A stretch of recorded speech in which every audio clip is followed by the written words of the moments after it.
Hello, and welcome to today's Pedestrian and Bicycle Information Center and Federal Highway Administration's Office of Safety Pedestrian Safety Action Plan webinar series. Today is the second webinar of the 7-part series. Today's webinar is entitled Involving Stakeholders with Peter Lagerwey, Senior Planner with Toole Design Group. My name is Davian Anderson, and I'm the PBIC Communications Coordinator. I'll be facilitating today's webinar. Before we get started with today's webinar, I want to go over a few administrative details and the functionality of the webinar software. If for some reason your computer or web browser freezes during the webinar, please reload the website and log back into the program. You'll be able to rejoin the session.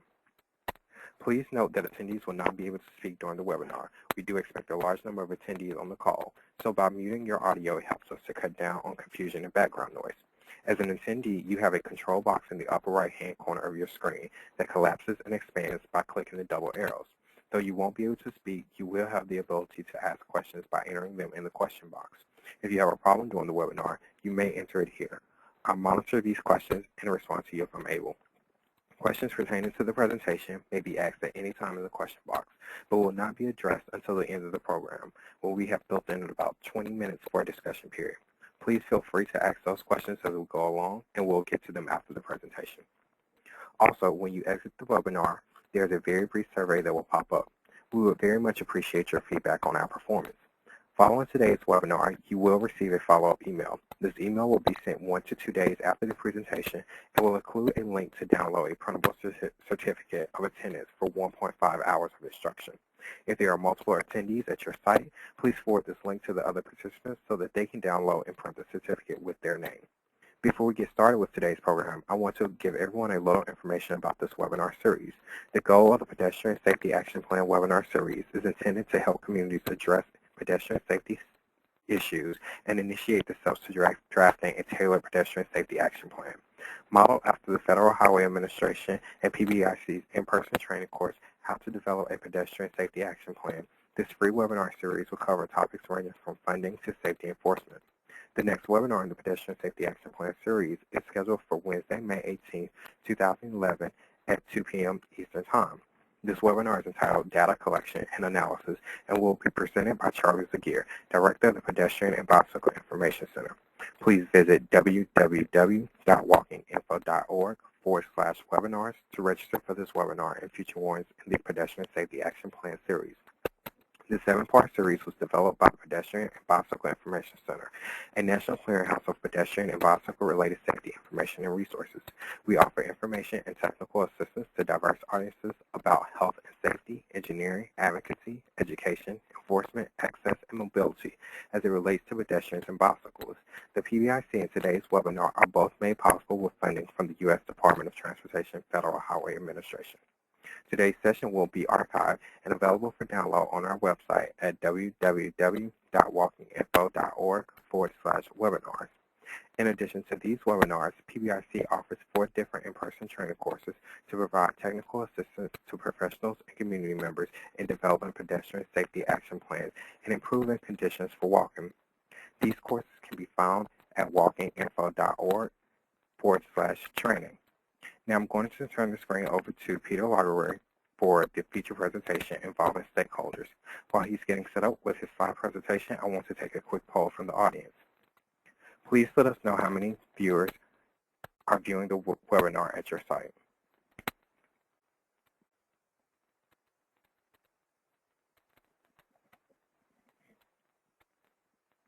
I'd like to thank everyone for casting their vote. I'd like to welcome and thank Peter for his presentation today. We'll take questions at the end. Peter, please take it from here.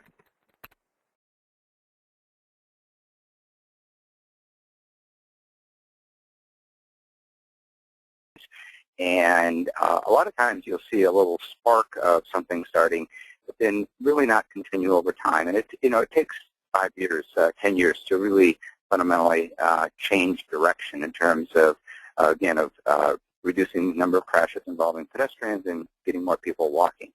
And so what public involvement does, if you do it correctly, provides that institutional memory, that institutional bridge, if you will, that transcends changing of people and really moves on to providing that consistency that's needed over time. One of the things that and David, you may need to help me here because I'm struggling. Okay, here we go. Got it to move.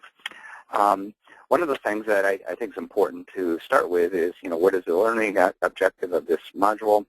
And you can see it here is describe why and how to integrate meaningful stakeholder involvement in your pedestrian safety action plan. I just want to add to that is that I think it's really important to think through why you're doing public involvement.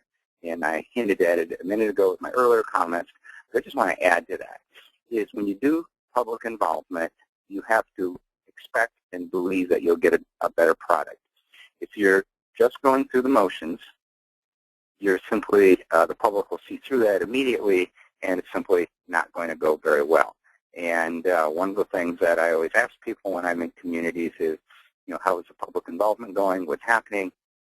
And frequently, it's not a positive experience. The people in government who are organizing it find it to be stressful and less than positive, and you talk to people who live in these communities, and frequently their experience is less than positive either.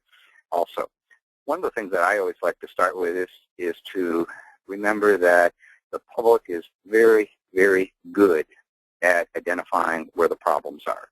They're not professionals. They may not always have the right solution, but they're going to be extremely good at identifying where the problems are. So they're going to know, for example, where it's a bad place to cross the street. They're going to know, for example, around a school that it's very difficult to walk or bike to that school. They're going to know what streets there's speeding problems on.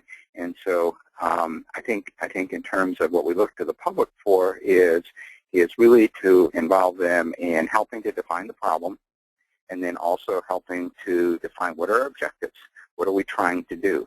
And I think it's that approach and really believing it that you start getting that meaningful dialogue, that meaningful discussion.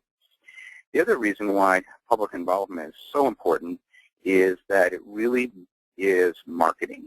It builds the public confidence, it builds the public will to provide funding and support for your pedestrian safety action plan. One of the things that I think happens a lot is that people are not willing to pay more taxes. They're not willing to pay the bill, so to speak, if what government is doing is not consistent with what they would like government to do. And I think a lot of times there's a gap between what professional transportation agencies think the public needs and what the public actually wants. And I'll get back to that theme again, but it really comes down to good listening, being responsive, fulfilling that social contract between the people who pay the fare and the people who implement the projects and programs. And it's that social contract, that relationship that's so important. And if it's working, then you're going to get the public support you need to go forward with implementing your pedestrian safety action plan. So some of the subjects I'm going to cover, I always start with who are the stakeholders. And I'm going to talk a little bit about individual citizens. You notice I put staff here. Quite often I think we think of stakeholders only as those people outside the system and don't think of our fellow workers, other agencies as stakeholders, but they're very, very important also. And then obviously citizen-based organizations. I'm going to cover a little bit on pedestrian advisory boards, geographically based neighborhood groups, business groups. And then finally, how to ensure active, meaningful participation. And one of the things that I think, and I'll go back to this thing too, is that you're asking people to give of what's their most important thing they can give, and that's their time.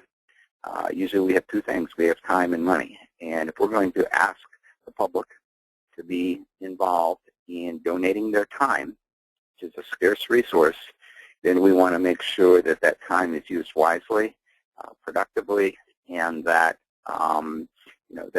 that time is really honored in a way that says, we appreciate your giving to the civic life of this community. For individual citizens, this in some ways is one of the more challenging ones in terms of how do you involve individual citizens. Just a couple of tips here, because and it's challenging because we can't spend all of our time just chasing the phone call of the minute, and sometimes it's hard to get things done. That said, I think there's some things that we can do that are very important. One is when you do get a citizen complaint, one of the things that I've always done is, is there a pattern? Are you getting more than one complaint at a given location? Is there a history of complaints? Is there a history of crashes at that location? Is it a location where there's a lot of kids, a lot of seniors? It doesn't just have to have crashes. It can still be a problem. Sometimes there's no crashes because nobody dares to walk there because it's just so scary. The other thing I always look for when we get complaints is there a clear design deficiency? I always stress the need to go on site, take a look, and get a feel from it. A lot of times I think things are designed from the office, and quite often there's just dynamics going on that you're simply not going to pick up if you only sort of do it from the maps that you can get and from the plans that you have. Really observing behavior is very, very important, and that's how quite often I think you can identify the design deficiencies. And then this third point here is really an implementation strategy. Is there a project in the area that will address the problem? And most of the pedestrian environment that we experience now and in the future is an environment that's built as part of other projects. And certainly there's a lot to be said for specialized pedestrian programs. There's a lot to be said for the programs that focus, say, on building sidewalks or curb ramps and things like this. And you need to do those. But probably equally important, if not more, is just on every single project and program in your community, you build it right. And that's really a different presentation, but I'll just mention it here. I think everyone's heard the term institutionalization. And what that just means is that you institutionalize good pedestrian design. So you get the curb returns right, you get the curb ramps right, you get the sidewalks right, you get the sidewalk widths, the setbacks. All those things should be handled in your standard design manuals and your standard plans so that whenever there's a project, you automatically get the right thing. Most urban areas are too big, too complicated to chase every project or to follow every project or to follow every annual program. You have to get the rules in place so that automatically, whenever there's a project or program, the right things are done. And then finally, on individual citizens, I think it's always important to respond in the sense that at least a phone call or an email in terms of people feeling listened to. Citizen-based organizations, and I'm just going to spend a little bit of time here because I think this is so important. I like to divide sort of citizen-based organizations into two basic types, and I'll go through these here. But the ones that are really three basic types. The ones that are appointed through your city, through your county, through your state. An example of that would be your pedestrian advisory boards.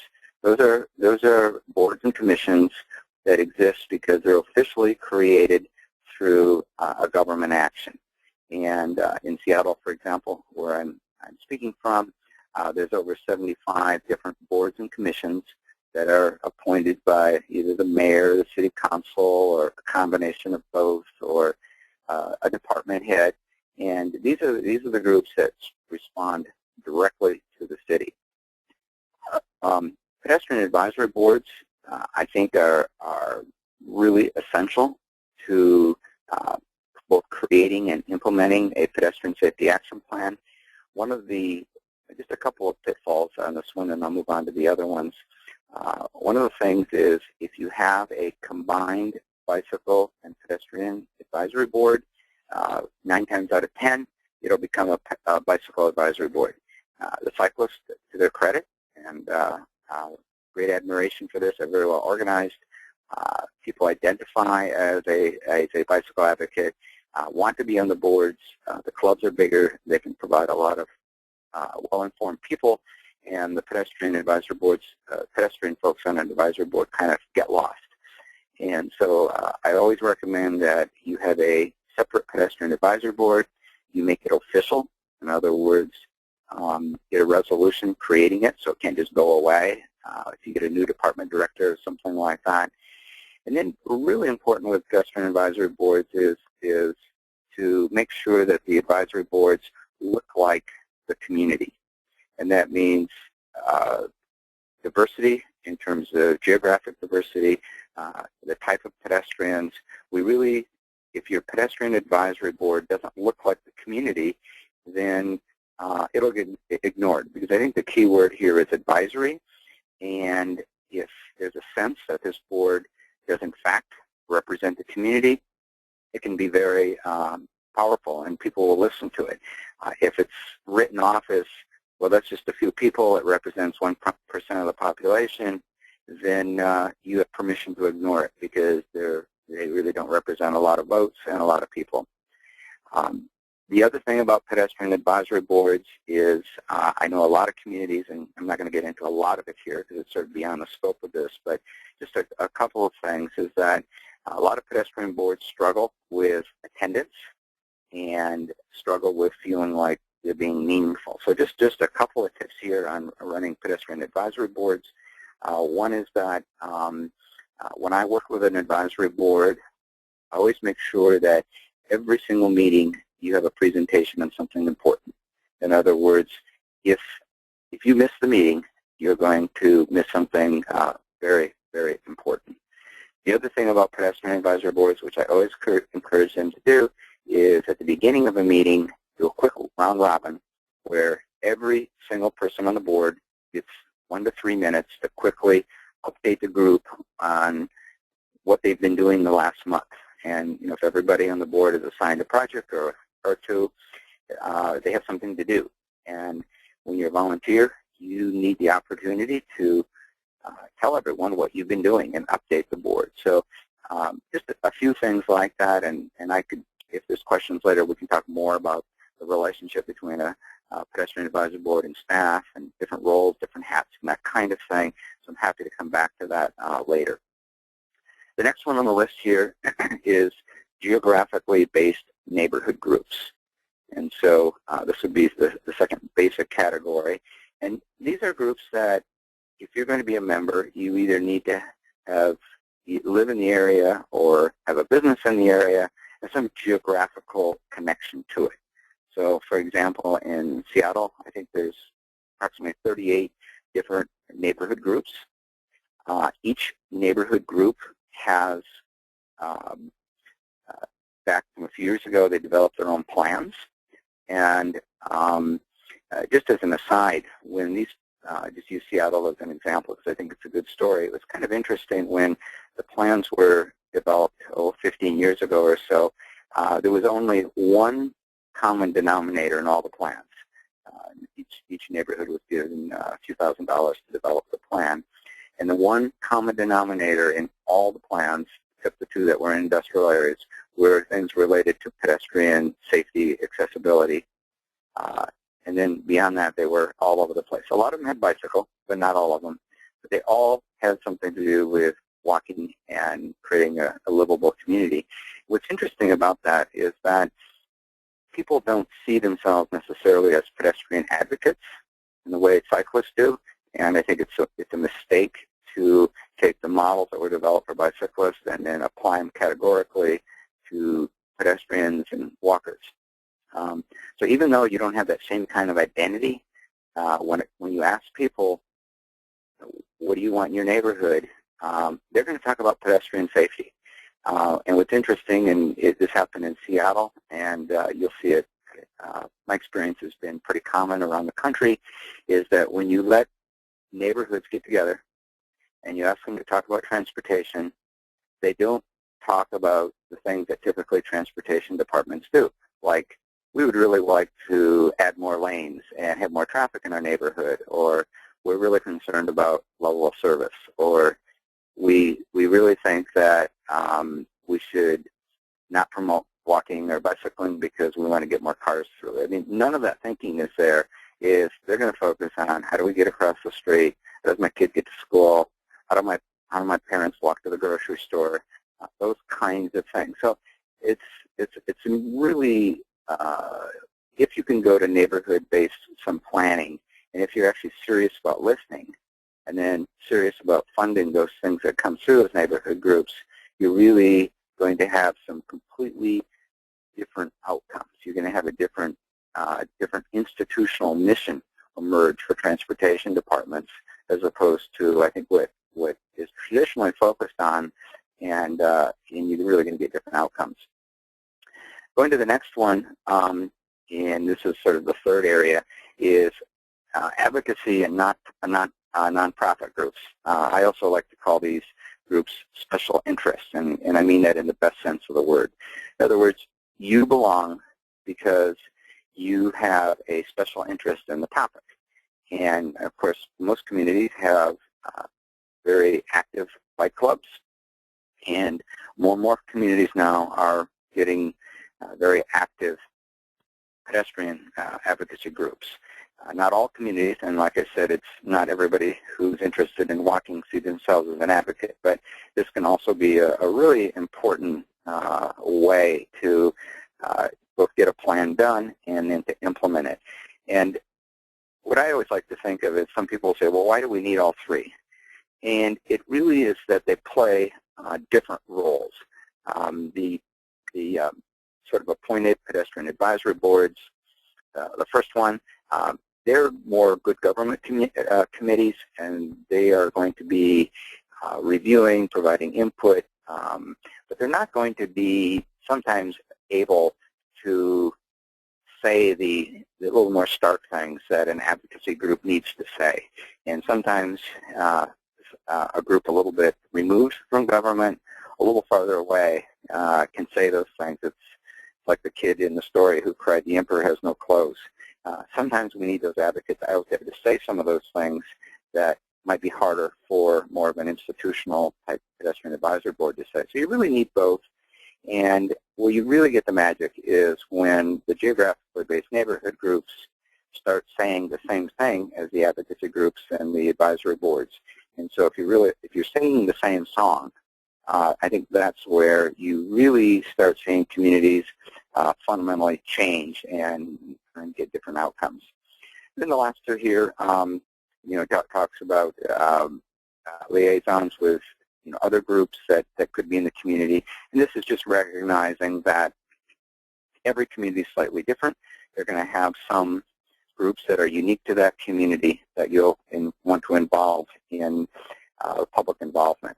And then last but not at all least, and this can be integrated back into all of these, is business groups. Sometimes they're geographically based, like a chamber group. Sometimes they're by a special topic, more of a special interest group. You can work with business groups either separately or involve them in, for example, your pedestrian advisory board. You can create a spot that you have a business rep at member on your pedestrian advisory group. So either, and again, this is going to vary by community, but need to figure out a way to bring in the business groups. And again, it can be either separately or it can be integrated into some of the other groups here above. Public agency staff, I'm not going to spend a lot of time here, but I think it's just important to stress that you really want to look beyond your own department. My experience has been where I've been able to involve other departments, other agencies outside of where I worked or where I was working for, is really when we got the magic and got some of those really big projects. So some of the things listed here are, for example, metropolitan planning organizations. In some communities, they play a really important role in training. They can play a very important role in distribution of federal funds. They can play a very important role in terms of setting templates, model design guidelines, very, very important role. So the MPO can have a huge impact on local transportation agencies and working with them. A lot of MPOs will have a pedestrian advisory committee or a bike advisory committee, non-motorized committee, and be involved in those. Local state transportation and public works departments, I think that's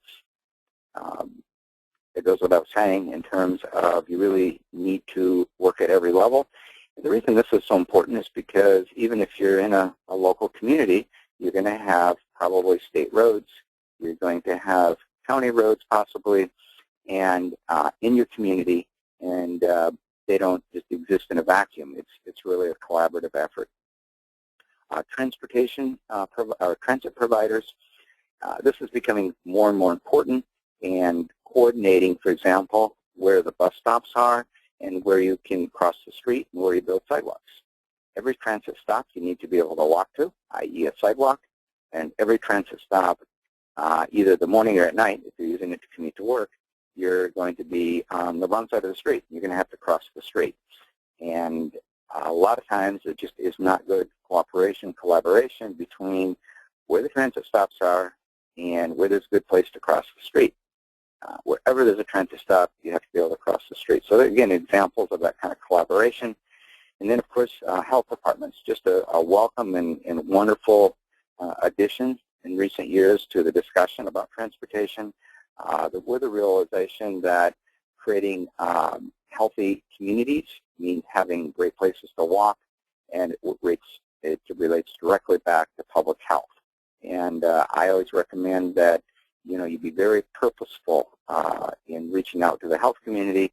The health community is being very purposeful in reaching out to the transportation community and figuring out ways that can learn from each other.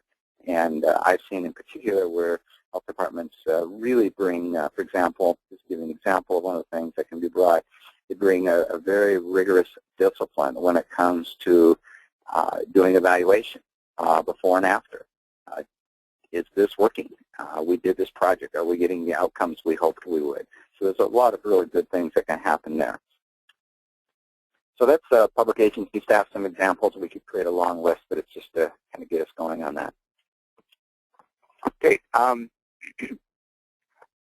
switch topics a little bit here and talk just a little bit about contacting stakeholders. And I think what I've seen sort of nationally is a shift in how this is happening. I don't think it's no surprise that outreach is moving more electronic. We used to do a lot of printing. I used to see a lot of videos being done, almost no videos anymore. Used to see a lot more printed newsletters, a lot more direct mailings, and they still have their place, and I'll get back to that in a second. But what we're really saying in terms of working with the public is using email and sending out lists. One of the terms I like to use, and you've used in a number of projects lately, is resenders list. In other words, you contact other organizations who have email lists and ask them to send your email out, say regarding a public meeting or something like that. And so if you get that email buzz and really start sending it out, that's really one of the great ways to communicate. More and more agencies now have websites, and the websites can be places of general information, and they also can be information related to specific events, that kind of thing.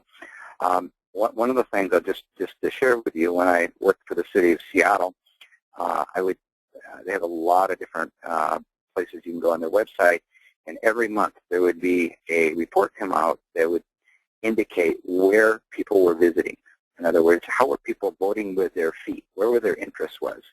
Number one, just year after year after year, month after month, year after year, was the bicycling website, and then usually in the always in the top 5 to 10 was the pedestrian information website. And I think this is among hundreds of places you could go on the website in Seattle. And I think it really reflected where the public's interest was. And again, getting back to the theme of listening and listening to our stakeholders, listening to the people in our community, one of the ways they vote with their feet, or in this case with their fingers, is they go to the websites for information. And one of the best things that I would suggest you do, and just in terms of a little internal advocacy, is make sure that once a month you compile a list of the most visited websites and then send it out to all the employees, because it'll start messaging after a while. We need to listen to the the pedestrians. We need to listen to the bicyclist concerns, because this is what the public is saying. And if we don't listen, again, we're not being responsive. It's not responsive government, and people are not going to be willing to fund what we do if we don't do a good job of listening.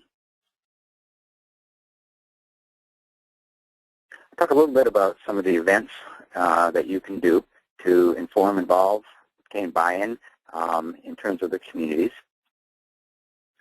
One of the ways that we used to do it is a lot of public hearings. And I think all of us have probably, at least I have been, to a number of these that were less than satisfactory. It quite often involves a project or a plan that's pretty much done, or 60% done or 70% done. Have a meeting, there's a little presentation, there's a mic, and people stand up and say what they don't like about the project, or they may talk about something completely different, and everybody goes home. Nobody feels very listened to. It wasn't a pleasant experience for the people in the community who showed up, and it wasn't a very pleasant experience necessarily for the project manager. It's never fun to get criticized. And so there's a place for these, and a lot of them are done because it's a legal requirement. They're not really done in a productive way that gets a real different outcome. So they can be done okay, but I think a lot of times these are less than satisfactory. Another area that I think, this is a little bit different, but I think that it can be extremely good, is doing little formal trainings in the community, another kind of public involvement. I've done many times for pedestrian advisory boards, I've done this for bike advisory boards too, is to, if they have, for example, an annual retreat, and do like a 2-hour presentation on the latest thinking in design, or the latest thinking in pedestrian safety education programs, or whatever the case may be, promotion, enforcement, and so that you really create informed citizens. Whenever I work with a citizen group and they say, well, what should we be doing? And I usually tell them, send as many people as you can, for example, to Pro Walk, Pro Bike. Get that base of informed citizen up really high. Get a lot of people who are really up to speed, because that way if one person moves, life situation changes or whatever, the bottom doesn't drop out of your advocacy. So really doing a good job on doing these presentations. I know that whenever I do a pedestrian safety action plan for a community, or if I'm working on a bike plan, I always offer to do as part of that a half-day seminar work session, just to, like if they have an oversight committee or a citizen group of some sort, really to get them up to speed and raise the level of the discussion from the beginning. One of my favorite kinds of public involvement is what I'm just going to call the open house or community fair. And just a couple things here. Let's just say we're doing a pedestrian safety action plan in a community, and it's going to be a year-long project. What I always recommend is that you do 2 open houses. One in the beginning is what I'm going to call the listening session. And the listening session means that, in fact, you don't come with a lot. What I like to do is come with maps of a community and ask people at big tables and ask people to draw directly on the map. I like to ask people about goals and objectives, and give people stickers and let them vote. In other words, each station, and you might have anywhere, say, from 4 to 8 stations, each station, everything you do should have something interactive where you're getting feedback. And again, don't just present information and say, this is what we're going to do. This needs to be early on, before you really do anything, and find out what people's passions are, what their goals are in terms of their community for walking, what objectives they would like, what are some of the problems. Go right to the map. Have people say, tell you where are the problem streets, where are the problem intersections, where are you having difficulty getting across the street. That kind of intense listening really builds support and trust and buy-in in what you're doing. Then later on in the process, when you, say, have a draft plan and maybe have a draft map of proposed improvements, that's when you have a second open house and you present, your draft materials. But again, every single station that you would have in an open house needs to have an opportunity for some feedback. And we could spend a lot of time going on 100 different ways of doing it. I can't take credit for this, but I was in Dallas and came up with an idea there called Tinker Streets, for example, where you had magnetic elements of a community, like little buildings and streets and cars and bicycles and pedestrians, and you got to write the name of your street on it, and then organize the street the way you would like your street organized, and then stand by it and get your picture taken, and that becomes then part of that record of what's people's vision. And that doesn't necessarily mean that happens at that location, but it starts giving you a pattern of what's people's passion for how their community should look like. And again, what we find is that people are not proposing their streets to be widened. If anything, they're looking to manage the speed and have some different kinds of outcomes. The other part of an open house that I think works really, really well is at some point in an open house have a little presentation and a little Q&A. People want to talk about it, and so I typically suggest that also gets built into the open houses. Now, and then one final thing I wanted to mention about open houses is who presents the open house. So if you're doing a pedestrian safety action plan, just for purposes of this discussion, you might have 3 different groups of people. You might have a consultant team, you might have an agency that's sponsoring it, and then you might have a citizen/government oversight committee that provides direction for the plan. When you do an open house, it's really important that all 3 groups participate. So what I'll typically do, for example, is the day before an open house, bring all these folks together. It might be 30 to 40 people, and do a couple-hour training and ask all these people to mix and match and to staff all the different stations. If you have 8 stations and say 3 people at each station, that's 24 people. A couple people signing in. If you have a bike corral out there, a couple people helping with that.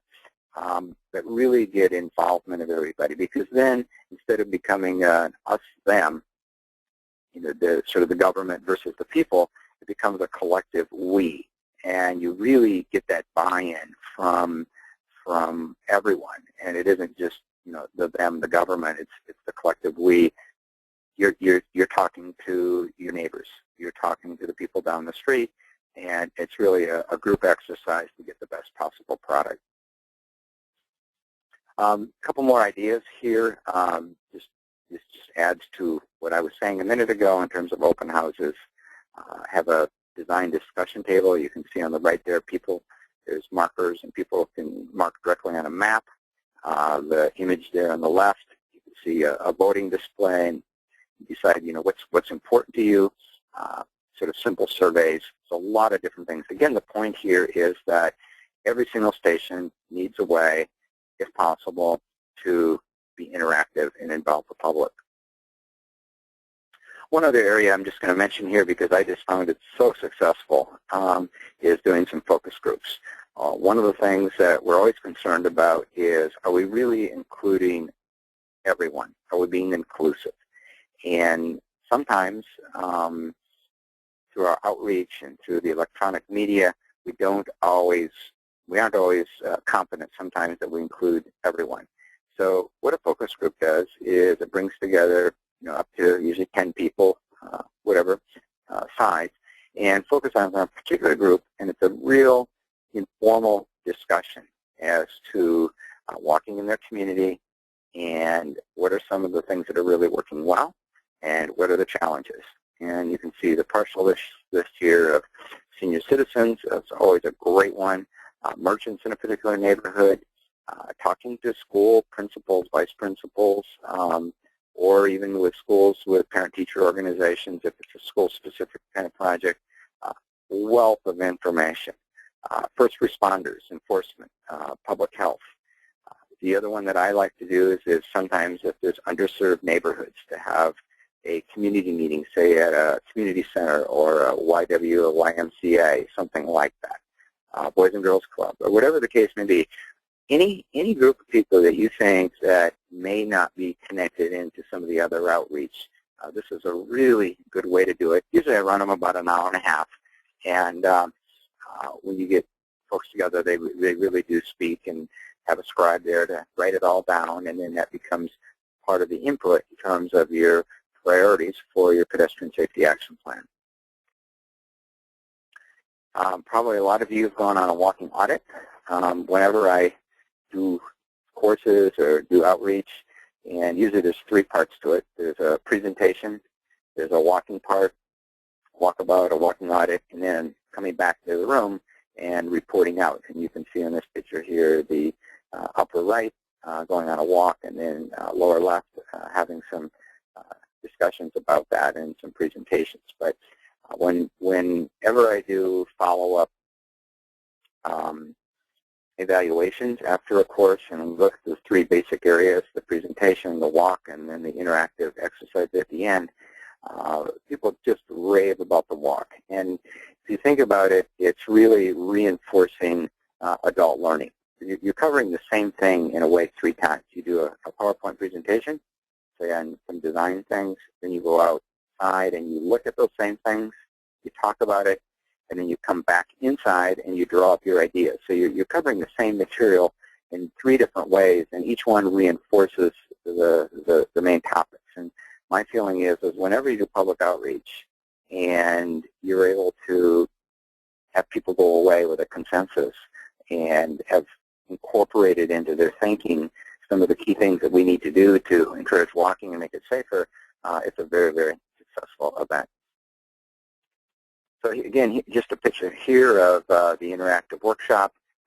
You can see that after people do a walk, you come back and give people some butcher sheets of paper and write up their ideas, and then each group presents it to the larger group. So this just gives you one typical workshop agenda. There's lots and lots of ways of doing this.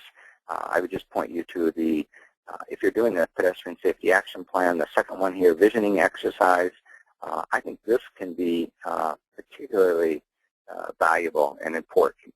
And quite often what I'll do is do kind of a voting exercise. I'm not going to go through all the details right here, but out of that exercise will come goals, and then maybe 2 or 3 goals for a plan, and then up to 20 different objectives.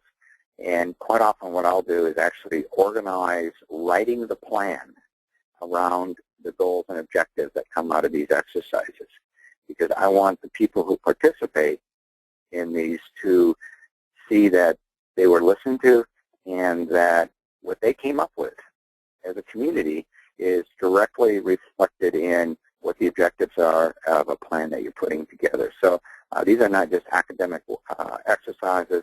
These are things you do that end up getting reflected in the products you produce.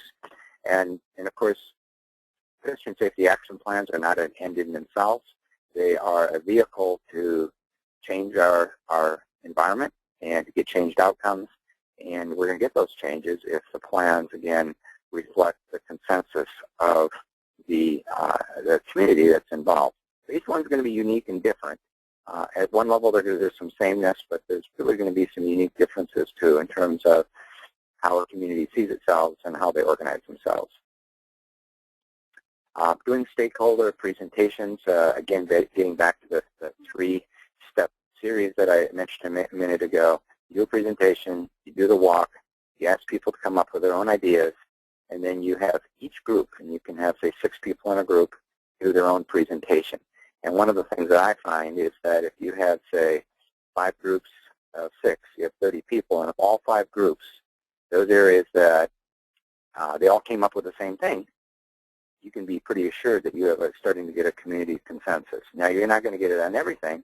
There might be a dozen items to discuss here, but if 5 or 6 of the items emerge as being common to everyone, then you've started developing that community consensus. And that's really what a lot of this public involvement is about, is having a discussion, having a community discussion, and looking for common points of interest in terms of goals, objectives, and outcomes, and how we're going to get there. Last one, just to touch on here, you've all heard of the Charrette, and it's really everything I've been talking about except making it multi-day. And so if you quite often Charrettes can be 2 days, 3 days, 4 days, and it includes everything that I've talked about. And if you really want to do a condensed process, I've seen these done very, very well, say, for example, doing a new downtown plan or doing a neighborhood plan, something that's really focused. And so it includes all the things we talked about before, focus groups, field tours, presentations, doing training, workshops, and the list can go on and on. But this is really just taking what we've been talking about here and expanding it and being a little more inclusive. This is just another image here, a little bit on Charrettes and talking about the training part of it. Is that whenever you do a Charrette, just like I mentioned, whenever I do like a pedestrian or bicycle plan, I like to build in some training in terms of going through all the different tools that we have available, and we have maybe 50 to 60 different treatments that we can do. That would be more of a design course, and talk about what's the crash reduction factor of the different kinds of things that we can do. How can you be smart about how you spend your money, and what improvements you make so that you can really make your community safer. Once it's all over, you need to figure out, if you're doing like a pedestrian safety action plan, you need to figure out how to do ongoing involvement. How do you do additional information? There's a couple things. I mean, obviously you can do a website, newsletter, follow-up meetings. I always recommend that there'd be if you do a plan, that's why you really need a pedestrian advisory committee. It would be the kind of the good government oversight group that makes sure the plan actually gets implemented. Because the last thing you want to do is go through all this process, do a pedestrian safety action plan, and have it sit on the shelf. So one of the things I always suggest is that every year you do a work plan. It goes to your oversight committee, your pedestrian advisory board, and work it out with them. And then at the end of the year, you do a report card and say, this is what we accomplished. We went over here. We went under here. Now let's do the work plan for the ongoing year. So it's really that ongoing accountability that will make sure that your plan actually gets implemented. Again, public involvement isn't something that doesn't end when you do a pedestrian safety action plan. It's really ongoing forever in terms of implementing it, updating your plan, and eventually as you go. So in summary, involving stakeholders, and you can read the list there. I won't read it to you again. It just gives you a quick summary of the different kinds of things that I went over. So hopefully you should be able to describe how to integrate meaningful stakeholder involvement in your pedestrian safety action plan, and not just your action plan, but also any other projects and programs that you're doing related to pedestrian safety. So with that, I will take questions. Thank you, Peter. Now we have some time for questions. Please enter your questions into the box on your screen.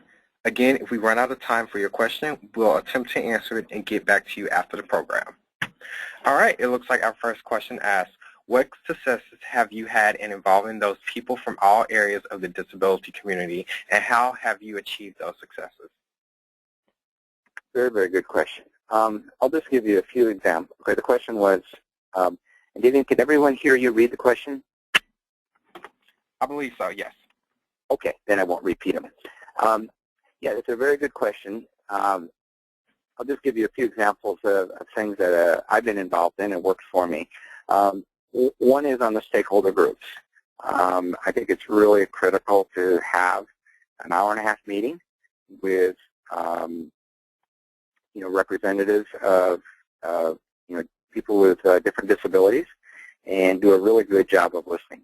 I just did one of those maybe 3 weeks ago in San Antonio, and it was very, very useful. And some of the things that came up were quite honestly a little different than I might have anticipated in terms of what were the barriers to walking, what were the barriers to safety. So I would always start there with making sure that you do a good job listening. The other thing that I would do is if you're doing like an online survey, which quite often I'll do, through SurveyMonkey or something like that, is always have a number people can call if they need special assistance, whether they're visually impaired, hearing impaired, and include those services in your outreach. And when I do that, I always get some calls, and I think it's real important in terms of that listening part of what you're doing. Then this was a little different than the question, but I'll just mention this. Another one that I think is really important is that as needed, you bring translators to your public meetings. So if you need somebody who can sign, I've done that. It also can apply to language. You're disadvantaged, for example, if you don't know English. And so it may be important to have Spanish translation or any other language, depending on what community you're in, at the public meetings to help out in that way. Thank you, Peter. We'll move into our next question. Any recommendations for recruiting initial members of an advisory committee? Yeah, I think, it's a really good question. Let me start out, when you're recruiting members for an advisory committee, let me start out by saying what I think you should not do. Don't send out a notice to all the organizations and say, send me a person. Because what you're going to do then is you're going to end up with the same 10 people who are on every other committee in your town, and you're likely not to get the kind of representation and diversity that I talked about earlier that you really need. Also, too, is you may or may not get people who are actually excited about being on that committee. They might sort of just get sent and may or may not really show up.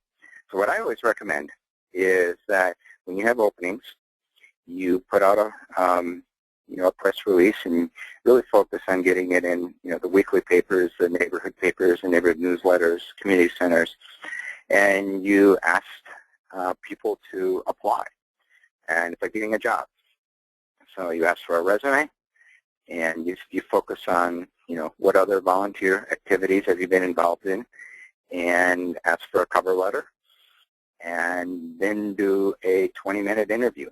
And what I always suggest is when you do an interview, have a staff person there, have an existing board member there, and then have somebody from the appointing agency, whether it be the mayor's office, city council, or whatever the case may be, and knowing that ultimately they're going to decide. But what I like to do is to say to somebody, okay, we're going to talk to you for 20 minutes. I got 4 questions. And you ask your first question, and you say, why do you want to be on the Pedestrian Advisory Board? If a person talks for 20 minutes, knowing that they got 3 more questions and they use up all the time on one question, may not be the right person for that board because they're looking for a soapbox. I always ask people too is why do you want to be on the board? And if it's strictly a backyard issue, for example, I've been trying to get a stop sign at this corner for 15 years. By George, I'm going to get on this board, and that's what we're going to do.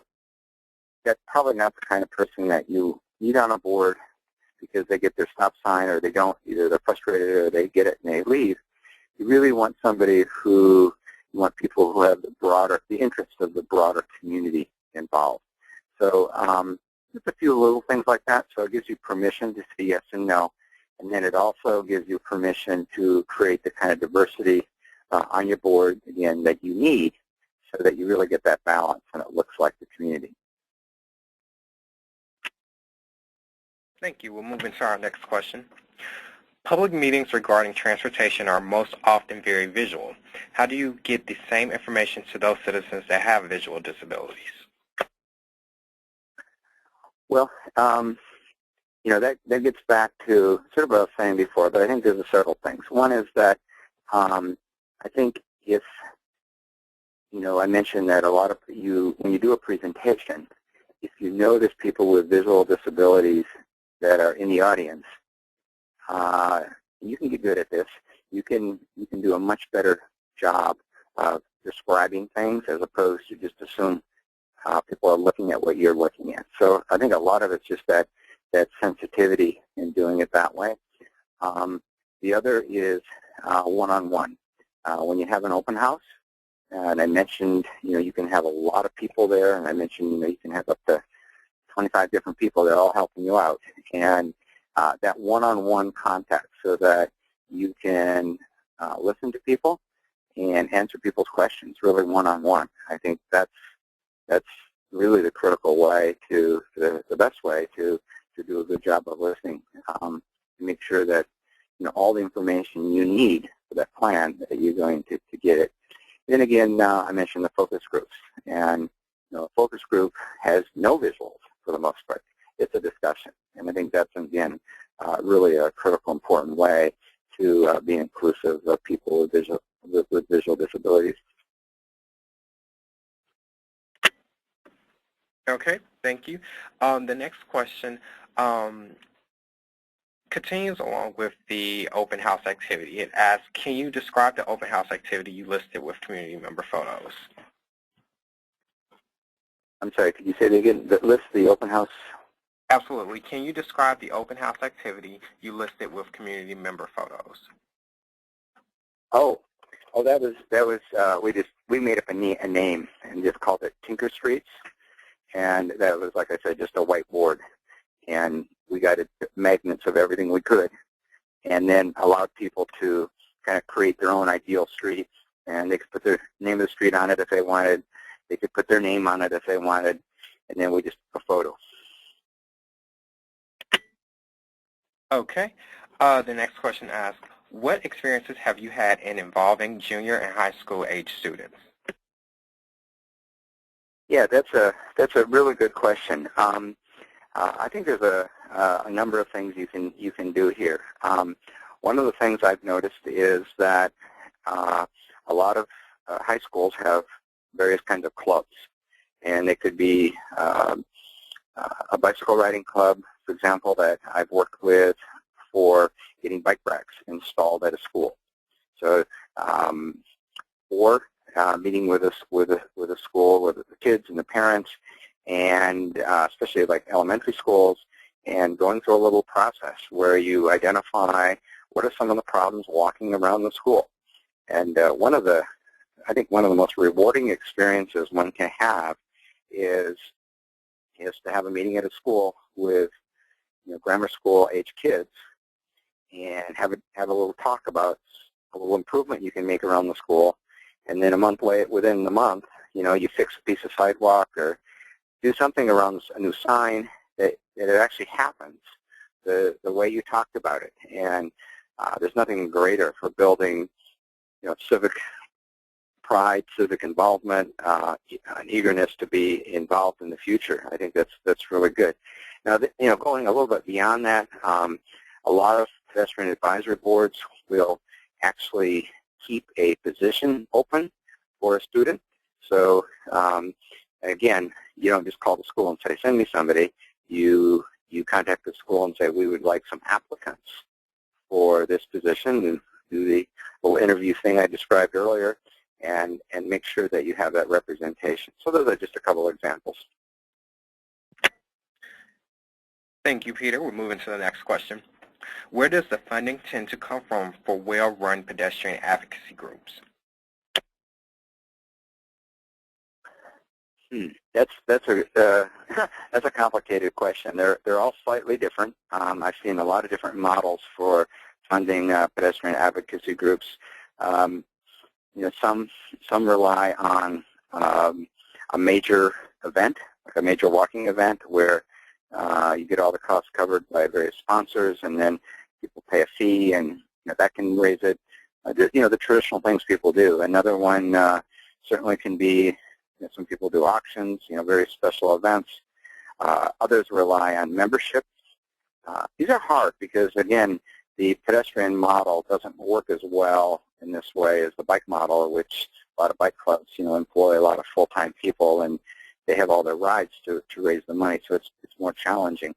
I've seen a number of pedestrian advocacy groups become, they contract for services, and with local government, local transportation agencies, things like that. So, for example, they might contract to teach safe routes to school seminars or workshops or something like that. Or they might contract to organize walk-to-school days around certain schools. Or they might contract to even help out partially with, say, some survey work related to a pedestrian plan or something like that. So some of them go that route. And I think most of them are going to do a combination of the things I just suggested.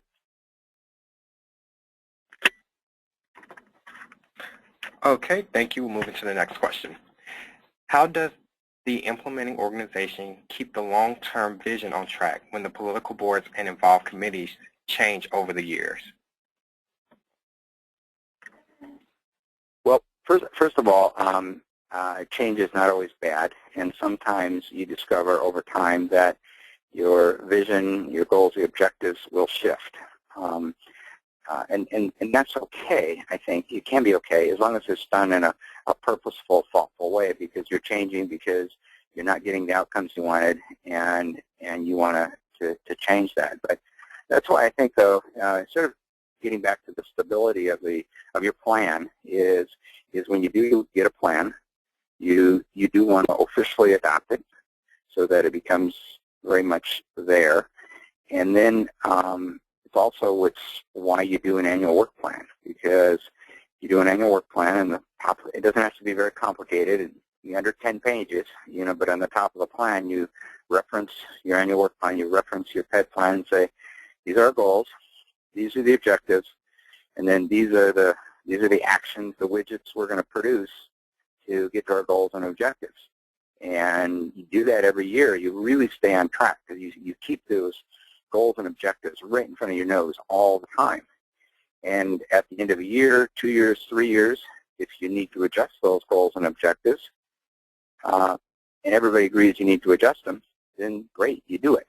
But you really have to keep those things that you develop in the plan in front of people all the time, so it doesn't just fade away and become another item on the bookshelf. Thank you, Peter. We did have one additional question that I submitted via chat. If you want to address that question, if not, we can get it addressed after the program. Okay. I can look at it here. Okay. Yeah, it says, I'll just read it, I guess. It says, I want to read it. It's a little lengthy, but if you want to go ahead and read it, that's fine. Okay, it is kind of long. Let's see. I'm just going to read it to myself here a minute.